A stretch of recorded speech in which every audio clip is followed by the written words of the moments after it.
आदाब नाजरीन, आप देख रहे हैं जेके न्यूज़ पॉइंट। मैं हूं साहिल इकबाल। नाजरीन, क्या आपने कभी सोचा है जम्मू कश्मीर से कन्याकुमारी जाने का? चलिए एक और क्वेश्चन पूछते हैं आपसे। क्या आपने कभी साइकिल पे कश्मीर से कन्याकुमारी जाने का सोचा है? बहुत कम लोगों ने सोचा होगा, लेकिन आज जिस शख्सियत से हम आपकी बात करवाने जा रहे हैं, उन्होंने हकीकत में जम्मू कश्मीर से यानी कश्मीर से लेकर कन्याकुमारी तक का सफ़र तय किया है, और वो भी साइकिल पर। जी, आपने बिल्कुल सही सुना, साइकिल पर इन्होंने कश्मीर से लेकर कन्याकुमारी तक का सफ़र तय किया है, और वो भी 8 दिन 1 घंटे और 37 मिनट में। मेरी मुराद है आदिल तेली साहब से, जिन्होंने ये सफ़र तय किया है। आइए इनसे बात करते हैं और इनसे इस सफ़र के बारे में जानते हैं। आदिल साहब, सबसे पहले तो जेके न्यूज़ पॉइंट की टीम की तरफ से आपको बहुत बहुत मुबारक हो। Thank you so much. Adil साहब, आपने वर्ल्ड रिकॉर्ड बनाया है, तो कैसा महसूस करते हैं आप इसके बाद? बहुत अच्छा फील हो रहा है कि मैंने गिनीज वर्ल्ड रिकॉर्ड को बीट किया है, और बहुत प्राउड मोमेंट है पूरे कश्मीर के लिए और मेरे लिए भी।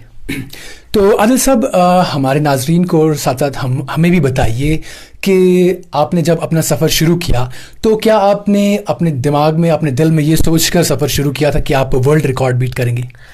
जी देखिए, मैं साइकिलिंग 2013 से कर रहा हूँ, और मैं JNK को रिप्रेजेंट 2014 से कर रहा हूँ नेशनल लेवल पे, और कश्मीर यूनिवर्सिटी को मैंने रिप्रेजेंट किया all India university cycling championships में। और 2019 में मैंने श्रीनगर टू लेह का एक अटेम्प्ट किया था, नॉन स्टॉप साइकिलिंग मैंने की थी 440 किलोमीटर्स की।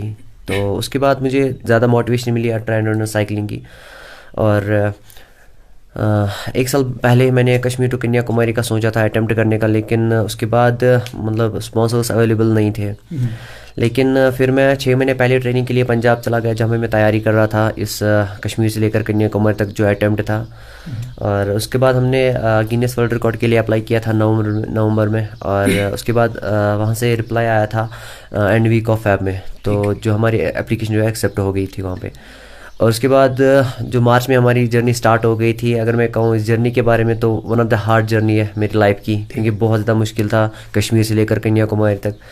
मैंने बहुत ज़्यादा मेहनत की हुई थी इस चीज़ के लिए, और जो मेरा ये अटेम्प्ट था कश्मीर से लेकर के, मैंने 22 मार्च को स्टार्ट किया था सुबह 7:30 बजे, और डिविजनल कमिश्नर कश्मीर ने मेरा फ्लैग ऑफ किया था। सबको पता ही है श्रीनगर जम्मू का हाईवे कैसा रहता है, और उस दिन पूरी बारिश पड़ रही थी, बहुत ज़्यादा दिक्कतें आई रास्ते में, क्योंकि छोटी छोटी लैंडस्लाइड्स हो रही थी और छोटे छोटे पत्थर आ रहे थे रास्ते में बारिश की वजह से। और लेकिन शुक्र अल्लाह का, मैंने उसे अच्छे से क्रॉस किया। और उसके बाद जब मैं आगे चला गया पंजाब के रीजन में, तो वहाँ पे भी दिन भर बारिश को फेस करना पड़ा। और जब मैं बाकी हरियाणा और दिल्ली पहुँचा, तो फिर मौसम में थोड़ी बहुत बेहतरी आई। तो आप हमें बताइए, हमारे नाजरीन को बताइए कि आखिर ये सफ़र कैसे शुरू हुआ, कैसे आपने डिसाइड किया इस चीज़ का, साइकिलिंग का? देखिए, एक तो मेरा ये प्रोफेशन है, और मतलब मुझे बहुत टाइम से, मैं सोच रहा हूँ, बहुत टाइम से ड्रीम था कि मुझे गिनीज वर्ल्ड रिकॉर्ड को सेट करना है। और मतलब स्पॉन्सर्स के बगैर इम्पॉसिबल था, क्योंकि इसमें बहुत ज़्यादा खर्चा लगता था वर्ल्ड रिकॉर्ड को बनाने में। तो जब मेरी ये जर्नी स्टार्ट हो गई, तो हाँ, मुझे एक ही दिमाग में था कि मुझे इस गिनीज वर्ल्ड रिकॉर्ड को बीट करना है। और बहुत जगह दिक्कतें आई, क्योंकि जब मैं साउथ में चला गया तो बहुत ज़्यादा गर्मी को फेस करना पड़ा। बहुत ज़्यादा गर्मी थी रास्ते में, क्योंकि हम नॉर्थ में रहते हो, जब साउथ में जाते तो ओबियसली जो हमारा टेम्परेचर है वो चेंज हो जाता है, और बहुत ज़्यादा गर्मी को फेस करना पड़ा, जिससे मुझे दिक्कतें आई। लेकिन मैंने गर्मी में भी राइड की और सर्दी में भी राइड की, क्योंकि मैं पंजाब में ट्रेनिंग कर रहा था, तो उसकी वजह से मुझे ज़्यादा दिक्कतें नहीं आई। बट जहाँ पर मुझे लगा था ज़्यादा गर्मी थी, तो वहाँ पर मैं पावर नैप लेता था फिजियो को, जहाँ पर मुझे फिजियो तैयार करता था। और अगर मैं जर्नी की बात करूँ, बहुत ज़्यादा में दिक्कतें आई, मतलब इतनी ज़्यादा स्वेलिंग हो गई थी नीज़ में, बैक पे पेन हो रही थी। और जब मैं नीज़ की ओर देखता था, इतनी ज़्यादा स्वेलिंग थी कि मतलब मैं सोच रहा था कि मैं क्वाइट करूँ। बट एक ही चीज़ मुझे सामने आ रही थी कि जब मेरा फ्लैग ऑफ हो गया था सुबह कश्मीर से घंटाघर से, और मेरे माँ बाप वहाँ पे आए थे, और उन्होंने बहुत ज़्यादा रोया था। वहाँ पे मुझे गले लगाया था, बहुत ज़्यादा रोया था। लेकिन वो आंसू मुझे हमेशा सामने आते थे, और वो मुझे गिव अप नहीं करने दे रहे थे। और पूरे कश्मीर के लोग जो है, उन्होंने मुझे दुआएं दी और मेरे साथ जुड़ते रहे, जितने भी लाइव सेशंस थे हमारे, और बहुत ज़्यादा सपोर्ट मिला यहाँ से। तो मुझे वही मोटिवेशन मिलती थी जिसने मुझे गिव अप नहीं करने दिया, और मैंने इस वर्ल्ड रिकॉर्ड को बीट किया। ठीक। तो आदिल साहब, हमारी कश्मीर की अगर बात करें, तो बहुत कम लोग जो हैं वो साइकिलिंग के बारे में जानते हैं। तो आपको साइकिलिंग के बारे में किस तरह से पता चला और आपने किस तरह से ये इस प्रोफेशन को चुना? देखिए मैंने साइकिलिंग नॉर्मल से स्टार्ट की थी 2013 से, बट एज अ प्रोफेशन मैंने तब सोचा नहीं था। बट 2014 एंडिंग में मैंने फिर JNK को रिप्रेजेंट किया था नेशनल लेवल पे, और अभी तक मैं कंटिन्यूसली कर रहा हूँ सीनियर नेशनल लेवल्स में।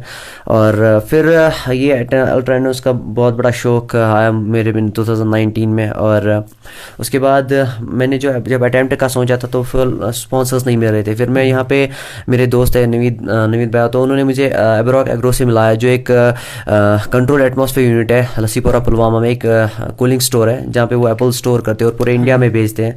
तो उन्होंने मुझे स्पॉन्सर किया। मैं थैंक यू बोलना चाहूँगा स्पेशली रियाज साहब को, वाकिब साहब को, नाशिद साहब को, आतिफ साहब को, और जितने भी एब्रॉक एग्रो में काम करते हैं उनको मैं सबको थैंक यू बोलना चाहूँगा। मुजफ्फर साहब को थैंक यू बोलना चाहूँगा कि उन्होंने मुझे स्पॉन्सर किया, मुझ पर भरोसा किया कि इस गिनेस वर्ल्ड रिकॉर्ड को बीट कर सकता है। उनकी वजह से शायद मैंने इस गिनेस वर्ल्ड रिकॉर्ड को बीट किया। आदिल साहब, जैसे कि हमने अभी देखा कि आपको जब आपने ये वर्ल्ड रिकॉर्ड बनाया तो आपको कपिल देव साहब ने एक वीडियो मैसेज भेजा जिसमें उन्होंने कहा कि आपको किसी भी चीज़ की सपोर्ट की ज़रूरत हो, किसी भी चीज़ की ज़रूरत हो तो आप उनसे रब्ता कर सकते हैं। तो अब हमें बताइए कि गवर्नमेंट की तरफ से आपका कैसा सपोर्ट रहा? देखिए गवर्नमेंट ने, मैं ड्यूकॉम को थैंक यू बोलना चाहूँगा, LG साहब को थैंक यू बोलना। जब मैं यहाँ से निकला था तो हाईवे पे बहुत ज़्यादा क्लियरेंस मिली थी, रास्ते में मुझे कहीं दिक्कत नहीं आई। जो श्रीनगर जम्मू हाईवे थे बहुत ज़्यादा ट्रैफिक जाम रहा रास्ते में, बट मुझे जगह मिली जाने के लिए, और मैं उन सबको थैंक यू बोलना चाहूँगा। और मैं कपिल देव सर को थैंक यू बोलना चाहूँगा, उन्होंने मेरे लिए अप्रिशिएट किया। और मैं अक्षय कौल सर को भी थैंक यू बोलना चाहूँगा, वो मुझे बहुत टाइम से सपोर्ट करते आ रहे हैं और मेरी जर्नी में मेरा पार्ट बन रहे हैं। जैसे आदिल साहब, हमने अभी देखा कि आपकी जो नीज़ में आपने बताया कि प्रॉब्लम हुई है थोड़ी सी और आपको इसके लिए चेकअप के लिए जाना है, और हमने आपका भी वीडियो भी देखा जिसमें आपकी जो नीज़ हैं उनमें स्वेलिंग हुई थी। तो थोड़ा सा हमें बताइए कि किस तरह से ये सफ़र जो है ना आपने शुरू किया था, इसके दौरान क्या क्या मुश्किलात आपको सहनी पड़ी? देखिए जब मेरा डे 5th स्टार्ट हो गया था तो मेरी नीज़ में स्वेलिंग आना स्टार्ट हो गया था, और बहुत ज़्यादा नीज़ में स्वेलिंग आ गई थी। और जब मैं नीज़ की ओर देखता था तो मतलब देखना भी अच्छा नहीं लगता, इतनी ज़्यादा स्वेलिंग आ गई थी, बहुत ज़्यादा पेन भी। क्योंकि फिर मैं जो मेरे फिजियो साथ थे डॉक्टर मूर्ति सर, जो बेंगलोर के बहुत अच्छे फिजियो है, तो वो मुझे कंटिन्यूसली आइसिंग कर देते ताकि इसकी जो ये स्वेलिंग है कंटिन्यूसली डाउन हो जाए और ये ज़्यादा से ज़्यादा राइड कर सके। और वो मुझे पावर नैप में मतलब कंटिन्यूसली मतलब रिलैक्स करवाते थे ताकि इसको राइड अच्छे से जाए, और उसकी वजह से फिर मैंने अपनी राइड कंटिन्यूसली की।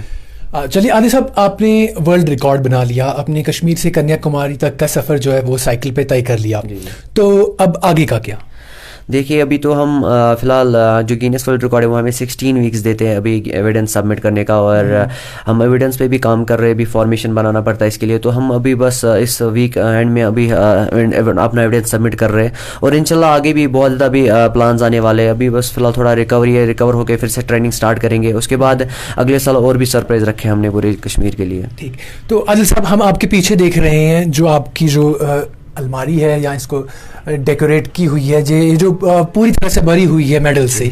तो आप हमारी नाजरीन को बताइए कि आपने कौन सा मेडल कहाँ पे जीता था, जो खासकर जो बड़े बड़े मेडल्स हैं, ताकि इनका भी हौसला जो है। देखिए मैं डिफरेंट इवेंट्स में पार्टिसिपेट किया हूँ, डिफरेंट ये स्पोर्ट्स में खेला हूँ, और साइकिलिंग के सारे अचीवमेंट्स है 2014 से मैं साइकिलिंग कर रहा हूँ एज अ प्रोफेशनल, और तब से सारे अचीवमेंट्स हैं। ठीक ठीक।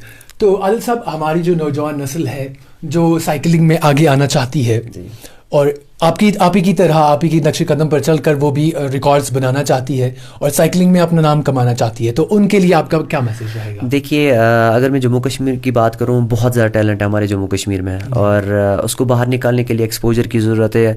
अगर मैं फार फ्लंग एरियाज़ में बात करूँ तो वहाँ पर भी बहुत ज़्यादा टैलेंट है, बट वहाँ उनको एक्सपोजर नहीं मिलता है।